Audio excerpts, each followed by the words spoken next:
An elderly woman arrives at a luxury hotel, a reservation in her hand. She's humiliated by the receptionist, who tears up the paper and tells her she doesn't belong there.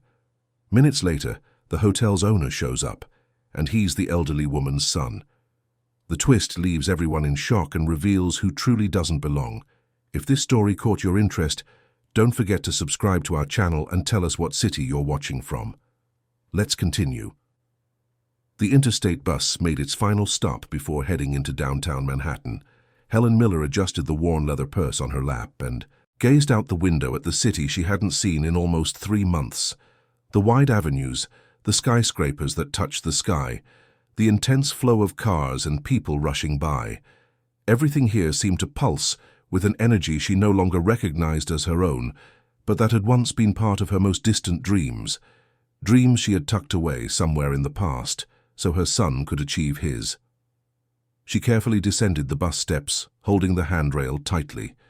Her hand trembled slightly, not from fear but from anticipation. Inside her purse, folded with the same care one would give an old photograph, was the confirmation of the reservation she had made over the phone 3 weeks earlier. She had called the hotel twice, confirmed every detail, repeated her full name, spelled it out letter by letter. She wanted to be sure everything would be perfect when she arrived. She couldn't mess this up. Not this time. Helen had never set foot in a luxury hotel in her life. She had always worked as a cook for wealthy families, waking up before sunrise and returning home late at night. She raised her son alone with no help from anyone after her husband left without a word or a forwarding address. There were years of saving, of giving up a new pair of shoes for herself to buy her boys' school supplies, of pretending she wasn't hungry so he could have a second helping. Years of getting up in the dark, taking 2 city buses to get to work, spending the entire day cooking for families who barely knew her name. But that sacrifice had a purpose. David grew up, studied, and succeeded. He graduated top of his class with a degree in business administration, earned his master's on a full scholarship, and worked for major corporations until a group of investors believed in his talent and put him in charge of a high-end hotel chain. Their last phone call was almost 2 months ago. He was busy. He was always busy. Helen understood. She knew his world was different now, filled with commitments and responsibilities she could hardly imagine. Meetings, trips, important decisions. She couldn't blame him for not having time, so she decided to surprise him.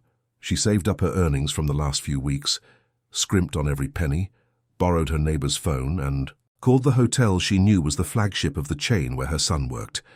She made the reservation, confirmed it twice, and jotted down the confirmation number on a piece of paper she folded and refolded until it fit in the palm of her hand. She wanted to spend a few days in New York, close to him, maybe have coffee together, and see up close the result of everything she had helped build with so much effort, to see her son happy. That was all she wanted. The cab dropped her off in front of the Grand Plaza, New York, an imposing glass and marble skyscraper in the heart of Fifth Avenue. Helen took a deep breath before walking through the revolving door. The lobby was even more impressive than she had imagined. The Italian marble floors reflected the crystal chandeliers hanging from the soaring ceiling. The plush beige leather armchairs looked as if they had never been used, and the air conditioning maintained a temperature so pleasant it felt like another country. Fresh flowers adorned coffee tables, modern art decorated the walls, and a soft scent of lavender hung in the air. It was a world completely different from her own. She walked slowly to the reception desk, feeling the weight of her own steps on the gleaming floor. Around her, guests wore elegant clothes, carried designer luggage with tags from international trips, and spoke on their phones in English and French. Helen wore a simple floral cotton dress she had bought on sale years ago, the same faux leather purse she had carried for 5 years, and a pair of modest sandals that knew every one of her calluses. But she wasn't ashamed. Those simple clothes represented a lifetime of honest work. They represented dignity. Behind the desk, a young woman with her hair in an impeccable bun was typing on a computer. Her makeup was perfect, her nails were painted a glossy red, and she wore a navy blue blazer with the hotel's gold crest embroidered on the pocket. When Helen approached, the receptionist glanced up quickly, gave the woman in front of her a silent, head-to-toe appraisal, and then looked back at her screen as if nothing had happened, as if Helen were invisible. Helen waited a few seconds. The young woman kept typing, completely ignoring her presence. "Good afternoon," Helen said, her voice coming out softer than she intended. The receptionist sighed with impatience, still not looking up from the screen. "Yes? I have a reservation. I brought the confirmation right here." Helen took the folded paper from her purse and placed it carefully on the counter, as if handling something precious. Her hands were shaking a little. The young woman snatched the paper, unfolded it without any delicacy, as if picking up a piece of trash, and scanned it with an expression of boredom and disinterest. She frowned, looked at Helen again with even more disdain, then back at the paper. "This isn't valid," she said, her tone dripping with contempt. Helen's heart began to race. "What do you mean it's not valid? I called 3 weeks ago. I made the reservation. I spoke to a very polite young woman who explained everything. I wrote down the confirmation number. I confirmed it twice. It's all written there on the paper." The receptionist smirked, the kind of smile that held no kindness, a cruel, mocking smile. "Look, ma'am, I don't know who you spoke to on the phone, but this is completely worthless. There's no confirmation number registered in our system, no proof of payment, nothing. You probably called the wrong number or wrote down the information incorrectly. But I did call here, this hotel, the Grand Plaza, New York. I wrote down the name of the woman who helped me. Her name was Jessica. I wrote down the confirmation number she gave me. It's all right there in my handwriting." The receptionist glanced at the paper again, this time with even more scorn. Then, with a calculated and cruel calmness, she began to rip the confirmation slip. First in half with slow, deliberate movements, then into 4 pieces, then into smaller and smaller bits that she let fall onto the marble counter like confetti. Some pieces fluttered to the floor, dancing in the air before they landed. The sound of the tearing paper echoed in the lobby like a silent scream. Helen stood completely frozen, staring at the scattered pieces of paper. That paper she had guarded so carefully, that represented her hope of seeing her son, of spending a few days near him, of finally seeing the world where he now lived. Ripped up, discarded like trash, as if it were worthless, as if she were worthless. The activity in the lobby gradually slowed. A few people stopped to watch the scene with morbid curiosity. Others discreetly pulled out their phones, filming, hoping to capture another moment of humiliation to share on social media. No one approached, no one said a word, no one offered help. They were all just watching as if it were a show, free entertainment. The receptionist crossed her arms over her chest and lifted her chin arrogantly. "Let me be very clear with you, ma'am. This hotel has very high standards. We host important business people, international executives, celebrities, people of high social and financial standing. Not just anyone can stay here. And based on your appearance, the way you're dressed, I think it's pretty clear that you don't fit the profile of our target clientele." Helen felt her cheeks burn with shame and indignation. "What exactly is wrong with my appearance?" The young woman let out a short, dry, malicious laugh. "Are you seriously asking me that question? Look at yourself. Take a good look. Now look at the people around you. Look at the guests, the clothes they're wearing, the luggage they're carrying. Do you really think you fit in with this environment? Do you really think you have the profile to be here?" A few muffled laughs came from a group of young executives near the leather sofa. They whispered among themselves, pointed discreetly, and took pictures. Helen turned her face toward them, but they quickly looked away, going back to their phones, pretending they weren't involved. A security guard in a black suit watched from a distance, arms crossed, but he didn't move. He said nothing. He did nothing to intervene. Helen took a deep breath, trying to control the tremor in her voice that was a mix of emotion and outrage. "I made the reservation in advance. I paid for it with money I saved from working. I came a long way from Albany. I took a 4-hour bus ride. I just want a room to rest and spend a few days in New York, that's all. I'm not asking for anything that isn't my right." The receptionist sighed with exaggerated impatience, as if dealing with a stubborn child. "You're not understanding what I'm saying. I can't, and I won't, give you a room. This isn't a shelter, a boarding house, or a hostel. This is a premium 5-star hotel. And if I start letting just anyone in, we completely lose our standard of excellence, our reputation, you understand? It's a matter of image, of brand, of market positioning. Helen gripped the strap of her purse with all her might, trying to stay strong. I'm not just anyone. I'm the mother of a man who worked his entire life to get where he is, a man who came from nothing, who studied with great effort, who fought for every achievement, and I came here because I helped build everything you think belongs only to you. Every step he climbed, I was at the bottom holding the ladder. The receptionist rolled her eyes with absolute disdain. Oh, please, now you're going to try to act important? Make up stories to get a room? Look, if you don't leave right now, immediately, I'm going to have to call security to have you forcibly removed from the hotel. And that will be much more embarrassing and humiliating than this already is. It'll turn into a scene. Do you really want to go through that? The murmur in the lobby grew louder. More phones appeared, more people gathered to watch the spectacle. Helen looked around, desperately, searching for a friendly face, for someone who might say something, who might intervene, who might defend an elderly woman being treated in such an inhuman way. But everyone was just watching, recording, commenting among themselves, as if it were just another potential viral video. For a brief moment, Helen's eyes filled with tears that threatened to fall. She thought about her whole life, about all the times she had been invisible to the world, about all the pre-dawn mornings she woke up in the dark to work while the city still slept. She thought of her son, of the immense pride she felt for him, of the fear that he might be ashamed of her now, that he might regret having a simple, poor, uneducated mother. She thought of all the times she had sacrificed herself so he could have a better life. But she wouldn't cry there.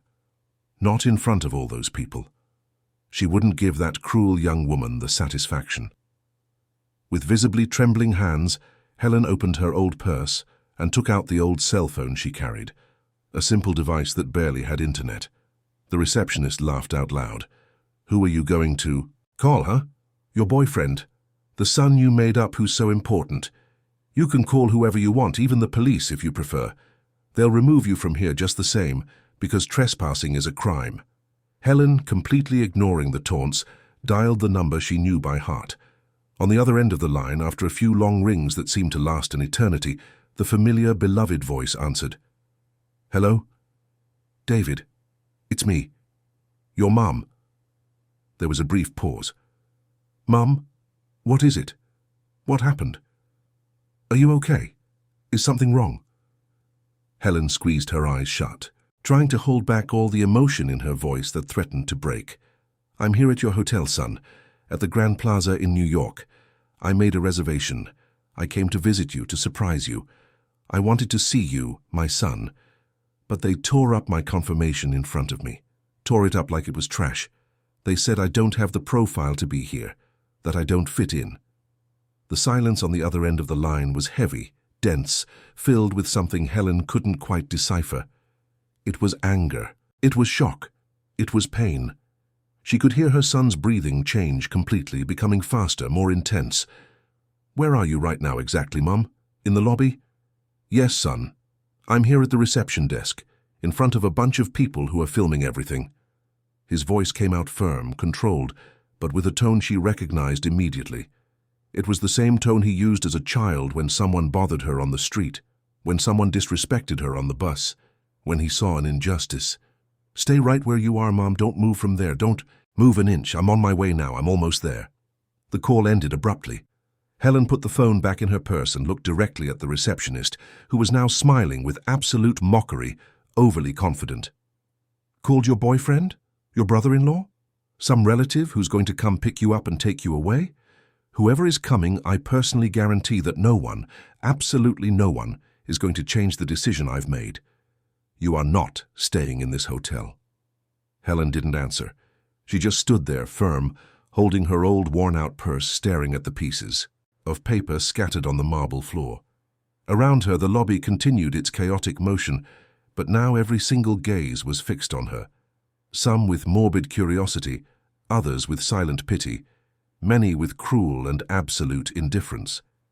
And in the midst of the heavy, awkward silence that filled the space, Helen waited with a dignity that no one there could comprehend, because she knew deep in her heart that something was about to change completely, because she knew the son she had raised alone very well, and because for the first time in that entire afternoon of humiliation, she felt that perhaps the dignity she had carried her whole life, the dignity no one had ever seen, would finally be recognized. The minutes dragged on like endless hours. Helen remained there, completely still, standing before the marble counter, ignoring the curious and judgmental stares, the malicious whispers. The cell phone still pointed insistently in her direction, like cameras in a cruel reality show. The receptionist went back to typing on her computer with calculated indifference, pretending to be extremely busy with important tasks, but the wicked smirk at the corner of her mouth betrayed the intense pleasure she took in the whole humiliating situation. Every so often, she would raise her malicious eyes to Helen as if checking to see if the woman still had the nerve to remain there, challenging her authority. An elegant middle-aged couple walked past Helen, carrying expensive designer suitcases with tags from Paris and Milan. The woman, wearing designer sunglasses and an impeccable white linen suit, muttered something to her husband in a low but audible tone, who quickly averted his gaze with visible discomfort.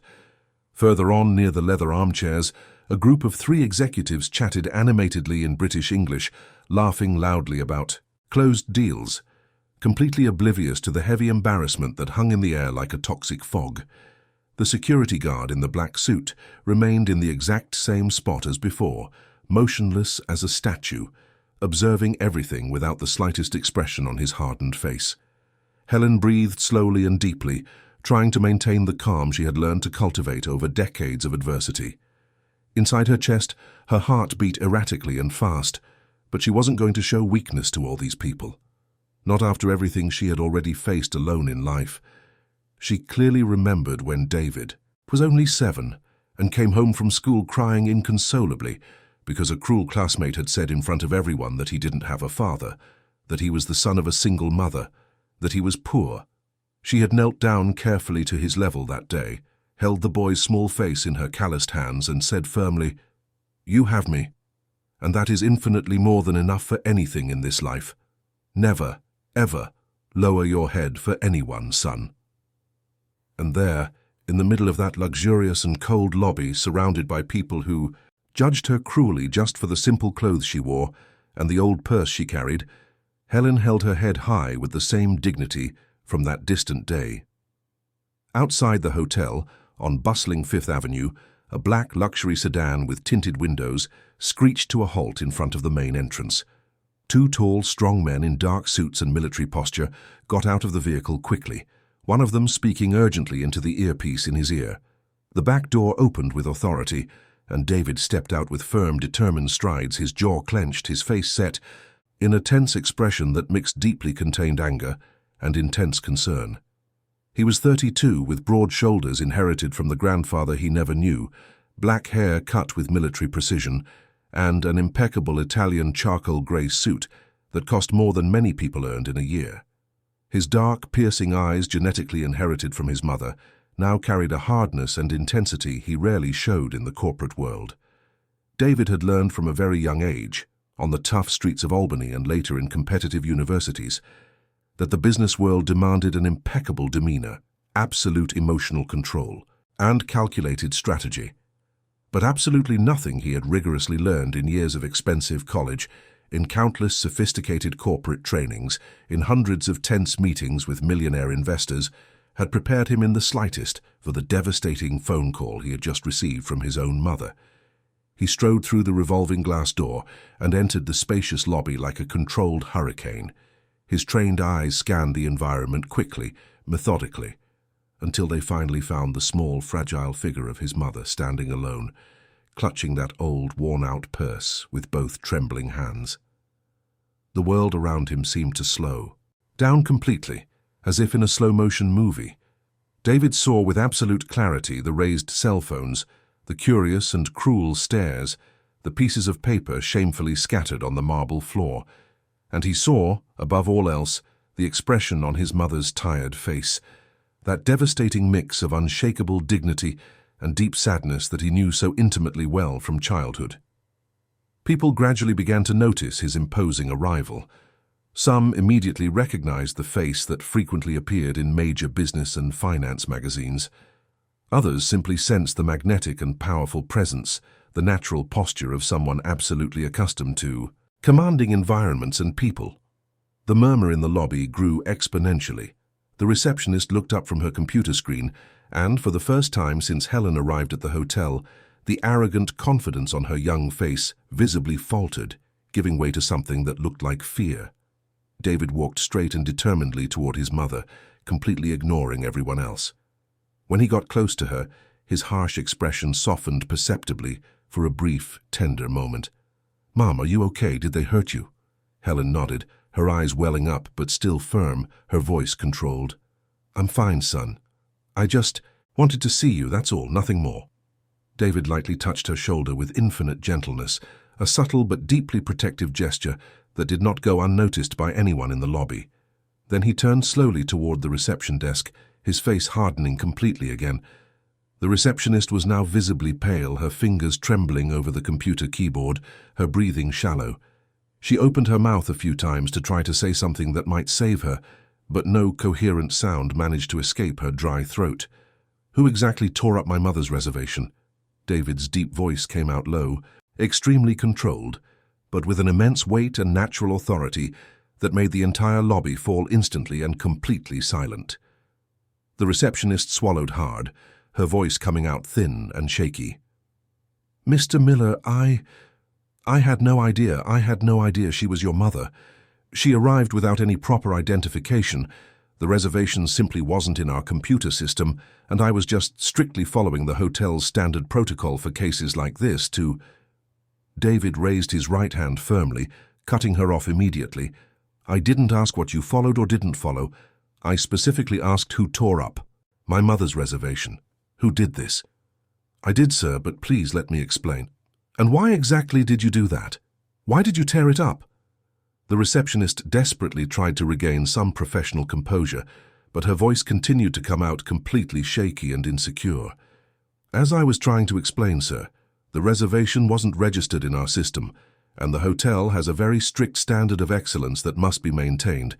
We need to constantly ensure that the people who stay here are completely in line with the specific profile that—" "What profile?"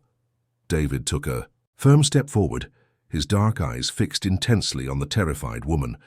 "Finish the sentence you started. Complete your thought. What profile exactly does my mother not have to be here?" The receptionist opened and closed her mouth several times in a row, desperately searching for words that wouldn't condemn her further. "Mr. Miller, please understand, I was just doing my job to the best of my ability. I had absolutely no way of knowing who she really was, who her family was." David tilted his head slightly, his gaze becoming even more penetrating and hard. "So, you're telling me, clearly, that the basic respect you should have offered my mother depended exclusively on knowing who she is. Is that right?" "No, sir, that's not what I meant at all. Because if that is exactly what you meant, then the problem is far more serious than I initially imagined when I received that phone call. The silence in the entire lobby was absolute and heavy. Every eye was completely fixed on the dramatic scene unfolding. The cell phones continued to record obsessively, but now the entire energy had shifted radically and completely. It was no longer just the humble elderly woman being publicly and cruelly humiliated. It was the surprising turnaround, the shocking revelation, the exact moment when everything transforms irreversibly. David turned calmly to the entire lobby, looking methodically at each person present at that moment. His powerful voice echoed clearly through the spacious and luxurious architectural space. "My full name is David Miller. Exactly 3 weeks ago, I officially took over as the CEO of this national hotel chain. This building here is our flagship hotel, the Grand Plaza, New York. And this elderly woman, who was brutally and publicly humiliated here today, in front of all of you, is Helen Miller, my mother, the woman who raised me alone." The murmur exploded instantly like a bomb. People exchanged completely shocked and incredulous looks. Some immediately lowered their cell phones with belated shame.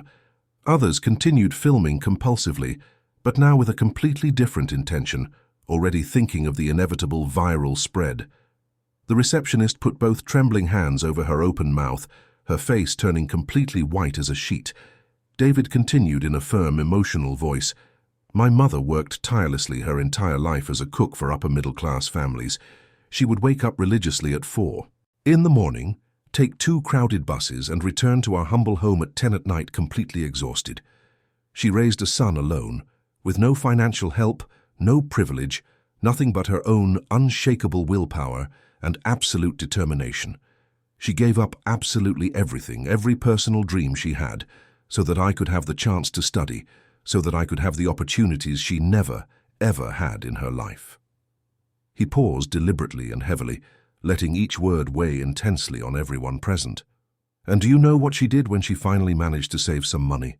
After weeks of scrimping on every penny to take a trip, she decided to come here, to visit me, to give me a loving surprise, to see up close and in person the concrete result of everything she helped build with so much sacrifice over decades of hard work. He looked directly at the terrified receptionist.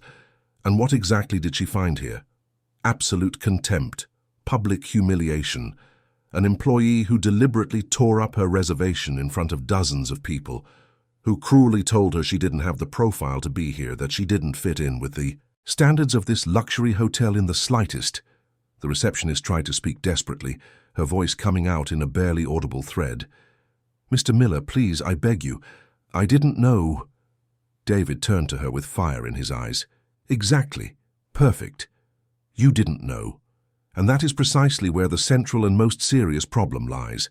The basic, fundamental respect you should have naturally given my mother cannot ever, under any circumstances, depend on knowing who she is, who she knows, how much money she has, or what clothes she is wearing at that moment. Respect is unconditional and universal. Respect is the absolute minimum that any human being deserves, simply for existing. Helen, who until then had remained in deep and dignified silence, took a small, brave step forward. Her voice came out low but firm enough for everyone to hear every word, laden with wisdom. Young lady, I want to make one thing very clear. I didn't come here today with the intention of you losing your job or being severely punished. I came here only to spend a few days with my son, enjoy the city and miss him a little less, but I really need you to understand something very important for the rest of your life. Respect that only exists when you know exactly who a person is, what their social position is not real respect at all. It's just calculated interest. It's opportunistic convenience, and in the end that's worth absolutely nothing. The impactful sentence echoed deeply throughout the lobby like a silent thunderclap. Some people present immediately lowered their eyes, visibly embarrassed by their own complicity. Others nodded in silence, finally understanding the gravity of the situation. The receptionist's eyes were completely filled with tears that began to stream down, but they were not genuine tears of remorse or understanding. It was pure fear, concrete fear of the severe consequences that were now inevitably unfolding.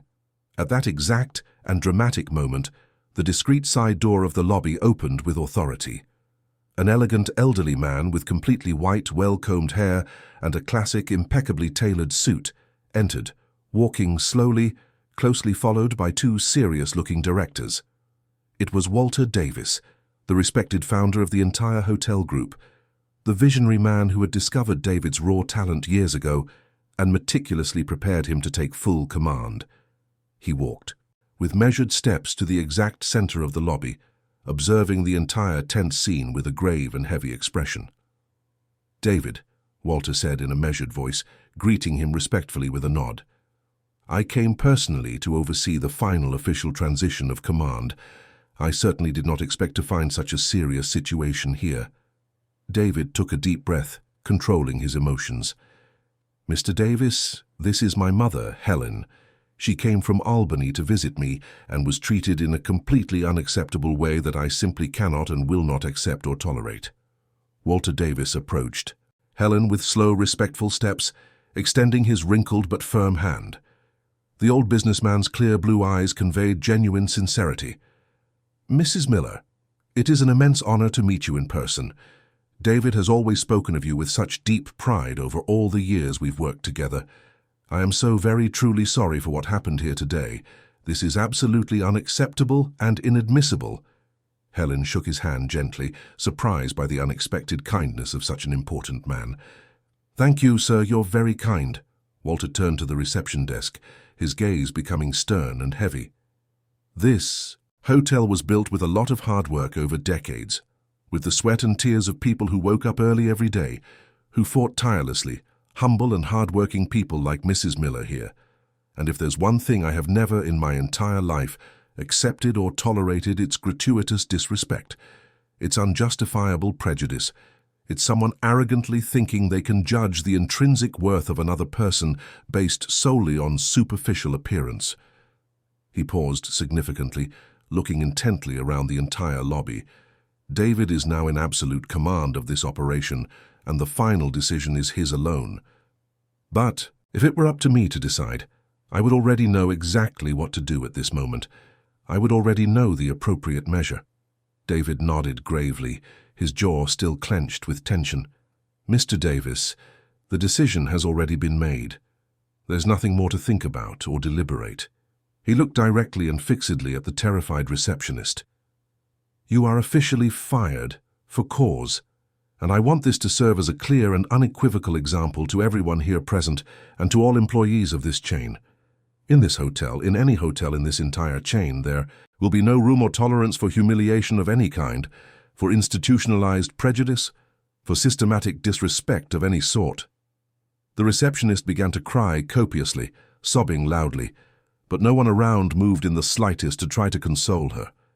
Her arrogance from minutes before had transformed into pure desperation and absolute panic. David continued in a firm and resolute voice, now addressing everyone present.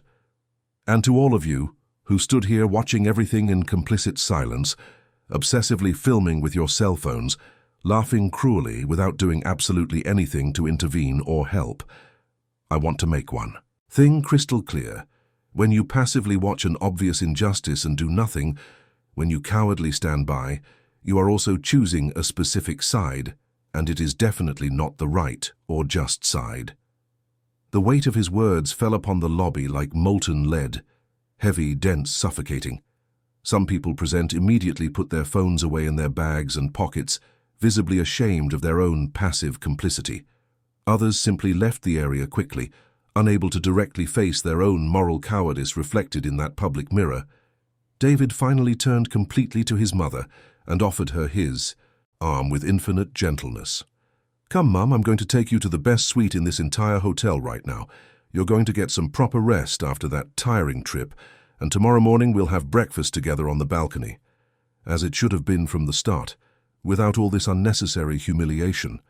Helen took her son's strong arm with both trembling hands, and together they walked slowly through the marble lobby under the watchful, heavy, and reflective gaze of absolutely everyone present at that historic moment. The presidential suite occupied the entire top floor of the impressive Grand Plaza. Enormous floor-to-ceiling windows offered a spectacular panoramic view of Fifth Avenue, illuminated by the night that was beginning to fall gently over the metropolis. Helen entered the luxurious space slowly, her simple, tired eyes wide with disbelief at the surreal vastness of the place. The main living room had soft white Italian leather armchairs, a curved screen TV larger than the entire living room wall of her modest home in Albany, imported tempered glass coffee tables, and a sophisticated decor in neutral tones of gold and ivory that looked like it had come straight out of an international architecture. And Design magazine. David watched his mother in respectful, attentive silence. He knew every subtle expression on that beloved, time-worn face. The genuine astonishment, the restrained, childlike joy, the palpable discomfort of being in a place that seemed to belong to a completely different reality from her own. He approached her affectionately and placed a protective hand on her shoulder. Make yourself completely at home, Mom. This entire suite is yours for as long as you want to stay. A week, a month, however long you need. Helen turned to him slowly, her eyes still moist with restrained emotion. Son, this is all very beautiful, very luxurious, but I honestly don't need anything this big and extravagant. A simple, modest little room would have been perfectly fine for me. You don't need to go to all this trouble. David smiled tenderly, but the smile carried a deep old sadness. Mum, you deserve this and so much more. You always have for as long as I can remember. And I am so sorry from the bottom of my heart for everything that happened down there in that lobby. Helen shook her head slowly, touching her son's face. It wasn't your fault at all, son. You had nothing to do with it. But it was my direct responsibility, Mum. This hotel is under my executive command. The people who work here are my responsibility, my hires, my management, and I failed miserably. I failed to ensure that a place that should naturally welcome everyone with basic dignity treated you with the fundamental respect you should have always received automatically. He sat down heavily in one of the soft armchairs, ran his tired hands over his tense face and let out a deep, heavy sigh. Helen approached with slow steps and sat carefully beside him, just as she used to do when David was a small child and would come home from school dejected by some childhood problem or injustice. Why didn't you tell me you were coming to New York, Mum? Why did you keep it a secret? Helen smiled with infinite maternal tenderness. Because I wanted to give you a nice surprise, son. It's been so long since we've seen each other in person, talked face to face. Every time I call your cell, you're always too busy, always tied up with something important. And I understand perfectly. I know your job now is very important, that you have serious commitments and enormous responsibilities. But I missed you so much, son. I missed being physically close, talking while looking into your eyes, seeing you, hugging you. So I saved up some money here and there, made this reservation very carefully and came. I honestly thought it would be a wonderful, good surprise. And it was, Mom. It was an absolutely wonderful surprise. It just never should have happened in that horrible, humiliating way. They sat in deep silence for a few long minutes. Outside the immense window, the gigantic city pulsed intensely with its millions of bright lights and incessant, frantic movements. Inside the protected, quiet suite, mother and son seemed to be in a sacred bubble, completely shielded from the chaotic outside world, reconnecting deeply after so much emotional distance. David broke the heavy silence. You know, Mum, sometimes I look at everything I've built by working so hard, at the high position I've reached with so much effort, at the financial success people say I have, and I honestly wonder if it was really worth it, if all this sacrifice was worth it. Helen frowned with concern. What do you mean, son? Of course it was worth it. I spent so much time completely focused on winning at all costs, on climbing the corporate ladder, on gaining positions and recognition, that I deliberately neglected what really mattered. I stopped calling you regularly. I stopped going to Albany to visit you on weekends. I stopped being truly present in your daily life. And today, when I saw you in that lobby, alone and helpless, being brutally humiliated by one of my employees, I painfully realized how much I've distanced myself from the real person you raised with so much love and dedication. David, my son, you haven't distanced yourself from anything. You've just grown, matured, evolved. You've achieved everything you've always dreamed of since you were little, and I am so immensely proud of all of it. But at what absurd cost, Mom? He turned completely to her, his dark eyes shining intensely with unshed tears. At what brutal cost did I achieve all this? I barely recognize the person I've become in recent years. I wear expensive imported suits. I frequent exclusive places where people judge you coldly just by the brand of clothes you wear. I make corporate decisions that affect hundreds of employees and their families. I participate in endless meetings where no one cares in the slightest about who you really are as a human being, only about how much you're worth financially in the market. And today I saw clearly that this has deeply contaminated even the professional environment I'm supposed to be leading with ethics and values. Helen took her son's large hand between her small, calloused ones. Son, you are not directly responsible for the gratuitous malice of others. That young woman downstairs made a personal and conscious choice. She deliberately chose to judge me superficially, to humiliate me publicly. That has absolutely nothing to do with you or your character. It does, Mom. It has everything to do with me directly. Because if the hotel I run systematically allows people to be treated in that inhuman and prejudiced way, then I have failed miserably as a responsible leader. And much more than that, I have failed gravely as the son of the extraordinary woman who taught me from a young age that absolutely everyone deserves basic respect regardless of anything. Helen squeezed his hand with maternal strength. You haven't failed at anything, son. You just need to constantly remember where you came from, your roots. Remember that before you were a CEO, a successful businessman, the owner of a luxury hotel, you are simply David, the good boy I raised with so much love. The boy who always knew how to naturally distinguish right from wrong, just from unjust. David nodded slowly, his eyes fixed on the infinite lights of the city outside that never sleeps. The next morning, David formally called an extraordinary and urgent meeting with all the managers and coordinators of the Grand Plaza. The large conference room was completely full, the atmosphere visibly tense and heavy. Everyone present knew perfectly well what had happened in the lobby the day before. The impactful video of the confrontation was already circulating widely on social media, being shared tens of thousands of times every hour. Divided comments multiplied exponentially between intense praise for David's firm stance and fierce criticism of the fired receptionist. David entered the room with firm, decisive steps, closely accompanied by Walter Davis at his right side. They both sat strategically at the head of the long conference table. The silence in the room was absolutely total and oppressive. You all know perfectly well what happened in the lobby of this hotel yesterday, David began, his voice firm and controlled but laden with palpable emotion.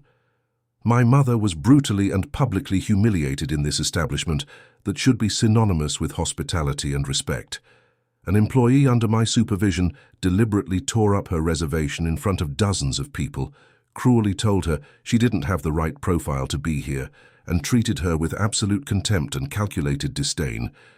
And the worst part of it all is that no one, literally no one, did anything concrete to intervene. No one defended an elderly woman who was being unjustly mistreated and publicly humiliated. He paused significantly and heavily, looking methodically at each face present at the long table. This made me reflect deeply on the specific type of organizational culture we are building here, on what fundamental values we are truly prioritizing day to day.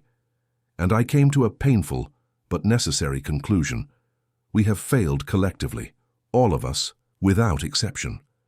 Not just that specific employee who was fired, all of us who in some direct or indirect way created and maintain an environment where this type of severe discriminatory behavior could happen and perpetuate. A manager with graying hair and glasses dared to speak timidly, breaking the heavy silence. Mr. Miller, with all due respect, we have strict service protocols established for years and regular mandatory training for everyone.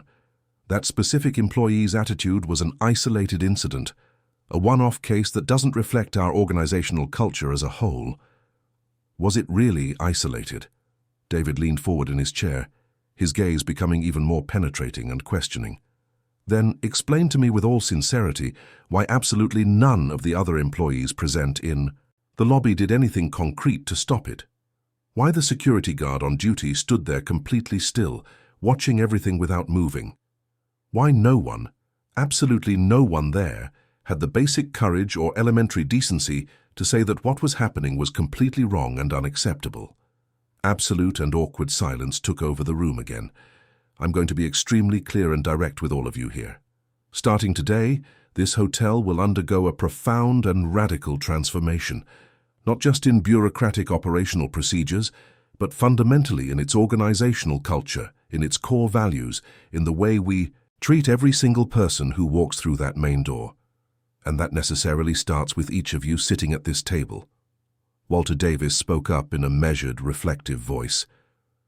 When I personally founded this hotel group, exactly 30 years ago, my main goal was to create spaces of true excellence.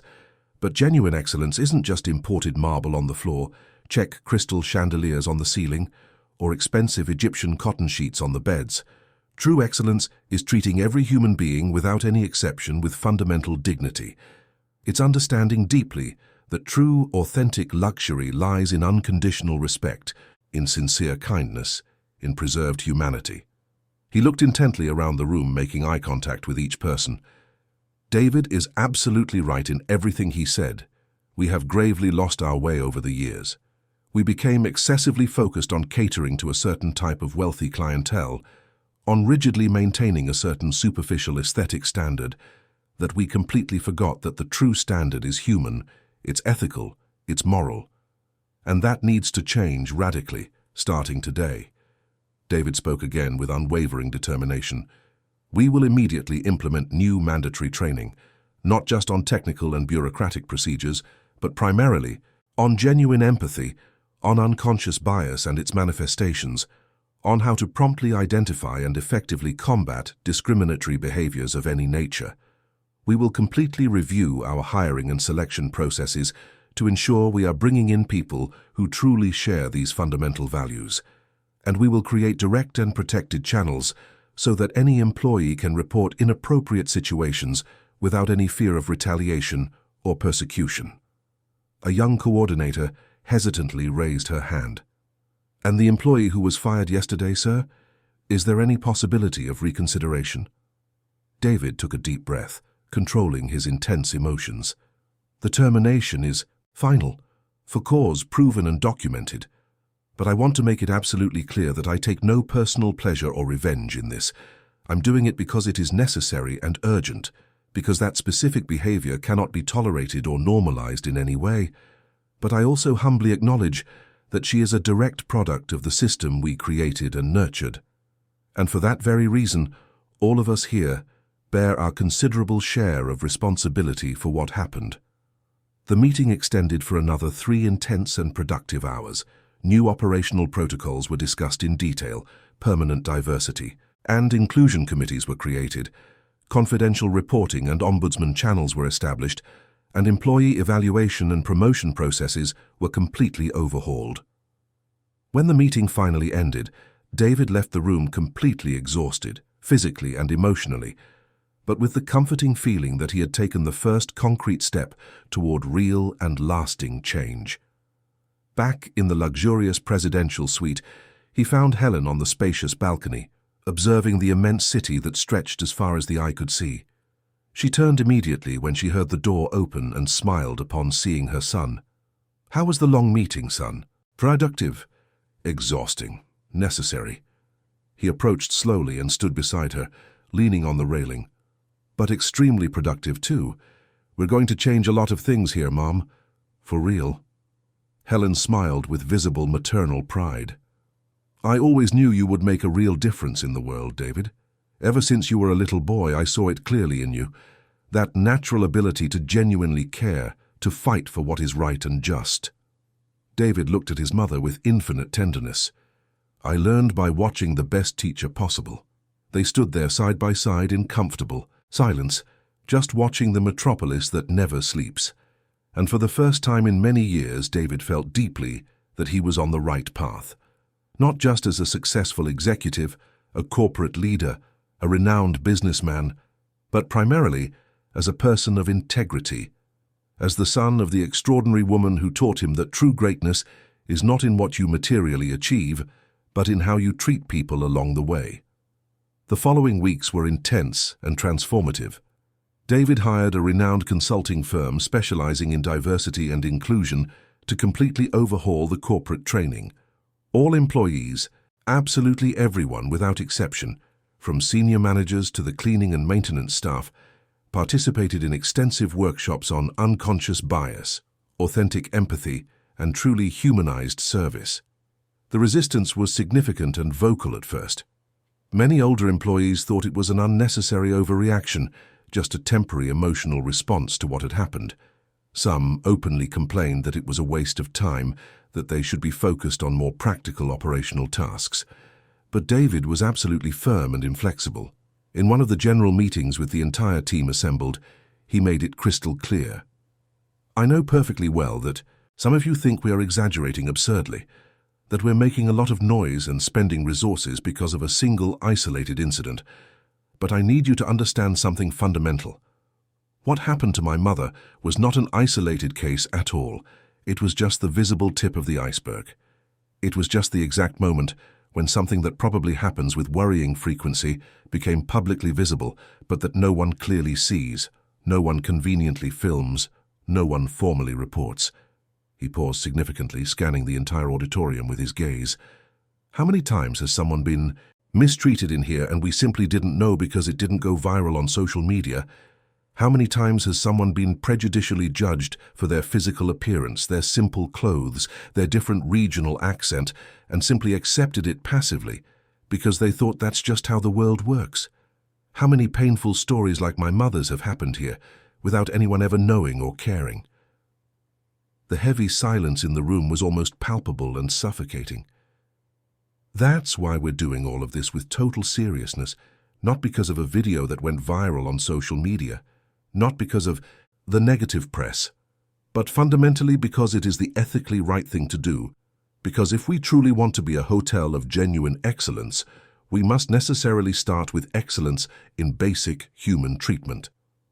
One particularly memorable day, a shy employee from the cleaning staff sought out David personally in his office. Her name was Brenda, a 53-year-old woman who had worked at the hotel for 15 consecutive years. She entered his office extremely shy and nervous, her calloused hands trembling visibly. "Mr. Miller, I'd really like to talk to you for a few minutes, if you can." "See me?" "Of course, Brenda. Please have a seat." She sat hesitantly on the edge of the leather chair, clearly uncomfortable in that corporate environment. "I sincerely wanted to thank you for what you've done recently, for the profound changes you're implementing here." David frowned, confused. "Thank me for what specifically, Brenda?" Brenda took a deep breath, gathering her courage. "Because a few years ago, I also went through something very similar. It wasn't as bad as what happened to your mother, but it was similar. A foreign guest treated me very badly for no reason, said I was completely incompetent and deliberately humiliated me in front of other employees and guests. And when I finally gathered the courage and went to formally complain to my supervisor, I was told coldly that I should be more careful with my work, that guests were always important and a priority, that I just needed to swallow it and move on without complaining." Tears began to stream freely down her weathered face. "I kept all of that inside me for years. I never had the courage to complain about anything ever again. I accepted everything in silence, because I firmly believed that's how it had to be, that it was my place to accept it. But when I saw the video of what happened to your mother, when I saw you defending her publicly, saying out loud that it was completely wrong, I finally understood something liberating. I wasn't wrong to feel humiliated that day, that I did deserve respect, that we all deserve basic dignity." David immediately stood up and walked around his executive desk. He knelt carefully beside her chair, looking directly into her eyes. "Brenda, I am deeply sorry for what happened to you, very sorry, and I want you to know with absolute certainty that from now on that will not happen again. Not while I'm in charge here." She nodded emotionally, wiping her tears with the back of her hands. That touching conversation marked David deeply. He realized with absolute clarity that the transformation he was promoting at the hotel wasn't just about bureaucratic protocol or operational procedure. It was fundamentally about universal human dignity. It was about making sure that every person who worked there knew and felt that their value didn't depend on their position in the hierarchy, but simply on the fact that they were human and deserved respect. That night he went up to the suite again. He found Helen calmly reading a book in the comfortable armchair. "Mum, I need to tell you something important that happened today." She closed the book immediately and looked at him with maternal attention. "Today, a humble employee came to talk to me. She told me she went through a situation very similar to yours a few years ago. And you know what she said that impacted me the most?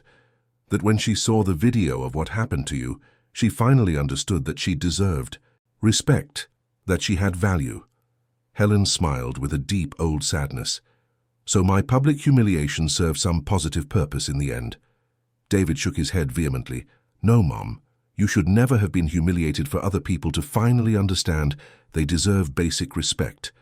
But I deeply understand what you mean by that, and that's exactly why I'm doing all of this, so that no other Helen, no other Brenda, no other person has to go through what you two went through unjustly."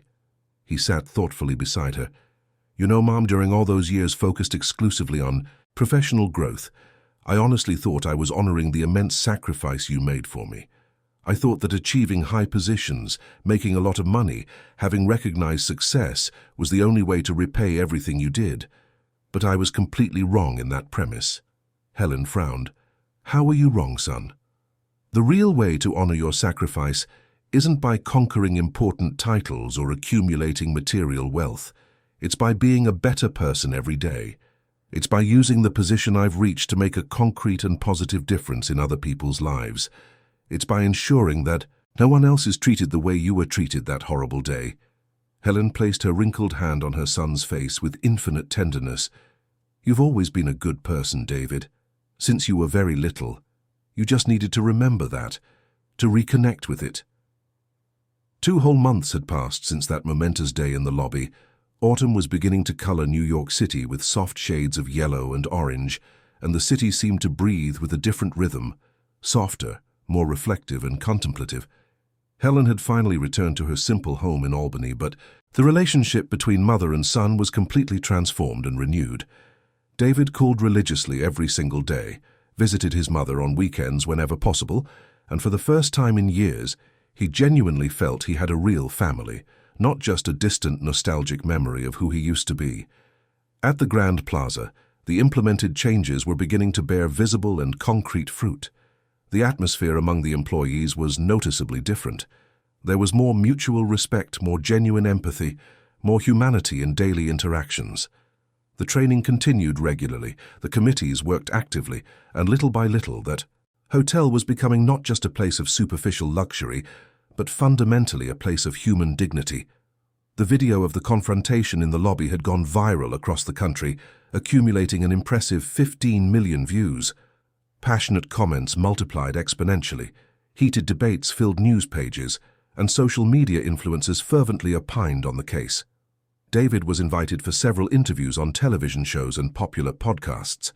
Whenever he told the full story of what happened to his mother, the audience would fall into absolute silence, and whenever he finished, people would rise in prolonged emotional applause. But the recognition that mattered most deeply to him didn't come from any corporate award, any glowing article in a business magazine, or any effusive praise from important executives. It came directly from Brenda, the humble employee who had once sought out his office to thank him emotionally. She found him again one day in the hotel's wide corridor. Her face was different, lighter, happier. "Mr. Miller, I just wanted to say something very important. After everything you've done here, after all the changes, I went back to school. I enrolled in a technical course in hospitality management, because you made me firmly believe that I do have value, that I deserve to grow and progress, that I can be so much more." David smiled broadly, his eyes shining with tears of joy. "Brenda, you have always had immense value. You have always deserved to grow and develop. I just helped you see what was always inside you." She hugged David tightly, completely overcome with emotion, and went on her way, renewed. And at that precise moment, David understood with absolute clarity that this was the true success he had been seeking. Not the luxurious suites, not the growing profits, not the international accolades. It was being able to concretely transform lives. It was being able to make a real difference. On a special sunny Sunday, David carefully organized a special lunch at the hotel. He personally invited his mother, Walter Davis, the main managers and coordinators, and also several employees from the operational team, including Brenda and others who had shared their stories. It was a significant celebration, not of the hotel's financial success, but of the profound human transformation that had taken place within its walls. Helen was radiant and emotional, wearing a new, elegant dress David had given her as a gift. She sat at the main table next to her proud son and observed everyone around her with a calm, happy smile. When everyone was finally gathered and seated, David stood up solemnly to make a special toast. "I would sincerely like to thank all of you for being here with us today. These last few months have been a time of profound transformation. Not always easy, not always comfortable, but always necessary and valuable." He looked lovingly at his mother. "All of this started because of a terrible and humiliating moment, a moment when my mother was brutally and publicly humiliated in this hotel. And I could have simply fired the responsible employee, given my mother the best suite, and moved on as if nothing had happened, feigning normalcy. But I realized something fundamental. That was just a clear symptom of a much larger and deeper problem. He paused emotionally, looking around the entire table. The problem wasn't just one bad person. It was an entire organizational culture. It was a system that allowed and even encouraged people to be judged superficially by their appearance, their clothes, their social class. And changing that was not easy at all. It required painful reflection. It required joint effort. It required all of us to look inward and honestly acknowledge our own unconscious biases. David raised his crystal glass. But today, looking at all of you gathered here, I see clearly that it was absolutely worth it. I see a hotel that is not just luxurious on the outside, but deeply human on the inside. I see employees who don't just work mechanically, but genuinely care. I see a place where every person, no matter who they are, is treated with fundamental dignity. He looked at Helen again with infinite love. And all of this was only possible because of this extraordinary woman here. My mother, the woman who taught me from a young age that a person's true value is not in what they have materially, but in who they are essentially. Who showed me that respect can never be conditional. That dignity is a universal right for all, not a privilege for a select few. Tears were now streaming freely down his face. Mom, I dedicate all of this to you. Every change, every transformation, every small victory. Because it was you who taught me what really matters in life. And no matter how much I achieve, no matter how far I go, I will never forget that it all started with you and the values you taught me. Helen was crying too, smiling beautifully through her abundant tears. Everyone stood up simultaneously and raised their glasses. The toast echoed through the entire room, filled with pure emotion, deep gratitude, and renewed hope. After the emotional lunch, David and Helen walked slowly through the hotel's well-kept garden. The afternoon sun gently illuminated the colorful flowers, birds sang melodiously in the leafy trees, and the city around them seemed distant, almost unreal. Son, Helen said, holding his arm firmly, I want you to know that no matter what happens from now on, I am already the happiest and most fulfilled mother in the entire world. Because I've seen my son not only succeed, but succeed the right way. With dignity, with respect, with preserved humanity. David stopped and looked at her deeply. And I want you to know that nothing I've achieved would have any value if you weren't here to see and share it. Because everything I am, everything I've built is a direct reflection of what you planted in me since I was little. They continued walking side by side in deep silence. And in that comfortable silence was everything that needed to be said. The unconditional love, the mutual respect, the infinite gratitude, the deep connection between mother and son that no distance, no time, no circumstance could ever completely break. When the sun finally began to set, painting the sky in intense orange and soft pink, David looked at his mother and smiled fully. You know, Mom, I learned a very important and valuable lesson from all of this. Helen smiled back. What's that, son? That true luxury isn't in the expensive crystal chandeliers, the imported marble floors, or the huge luxurious suites. True luxury is being able to look in the mirror every day and genuinely like the person you see reflected back. It's being able to sleep peacefully at night, knowing you treated others with basic respect. It's having people who love you not for what you have materially, but for who you are essentially. He held his mother's hand tenderly. And that true luxury, that authentic luxury, I learned exclusively from you throughout my life. Helen squeezed her son's hand tightly. And you, my beloved son, are now passing that on. You're making a real difference in the world, and there is absolutely nothing that makes me prouder than that. The sun finally set completely, giving way to the soft lights of the emerging night. And as David and Helen walked back into the hotel side by side, it became absolutely clear that that horrible day in the lobby, that terrible moment of public humiliation, had transformed into something much larger and more significant. It had transformed into a powerful lesson about dignity, about respect, about the true worth of people. And that lesson would echo forever within the walls of that hotel, eternally reminding everyone that the most precious luxury cannot be bought with any amount of money. It is earned with humanity, with empathy, with unconditional respect. Months later, the Grand Plaza New York received a major international award, not for its luxurious facilities, not for its technically impeccable service, but specifically for the profound cultural transformation it had promoted. The hotel became a global benchmark for diversity, inclusion, and human respect, studied in renowned business and hospitality schools around the world. But David knew that the real prize wasn't in any certificate hanging on the wall. It was in Brenda's smile when she showed him the diploma from the course she had completed. It was in his mother's tight hug every time they saw each other. It was in the certainty that he had chosen the right side. And every night before going to sleep, David would look out the window at the illuminated city and give a silent thanks. He thanked for the mother he had. He thanked for the painful lesson he had learned. He thanked for the opportunity to make a difference because in the end he had learned that true success is not measured by material achievements. It is measured by transformed lives, by restored dignity, by preserved humanity. End of story. Dear listeners, we truly hope that the touching story of Helen and David has deeply moved your heart and sparked important reflections.